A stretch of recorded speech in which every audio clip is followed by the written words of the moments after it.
नबीउल आलमीन सल्लल्लाहु अलैहि वसल्लम गुज़श्ता अम्बिया अलैहिमुस्सलाम ख़ास कौमों, ख़ास बस्तियों या ख़ास शहरों की तरफ ख़ास वक्त में भेजे जाते थे, जबकि आप सल्लल्लाहु अलैहि वसल्लम तमाम मकानों, तमाम जहानों और तमाम ज़मानों के नबी हैं।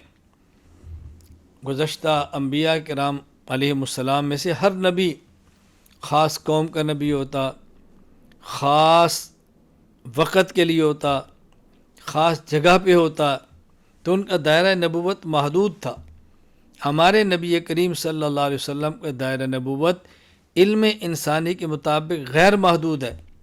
तमाम ज़मानों के नबी हैं, तमाम जहानों के नबी हैं, तमाम मकानों के नबी हैं। सुबहान अल्लाह। पहले अम्बिया सिर्फ नबी हैं और हमारे पैगम्बर पाक सल्लल्लाहु अलैहि वसल्लम नबीउल आलमीन हैं।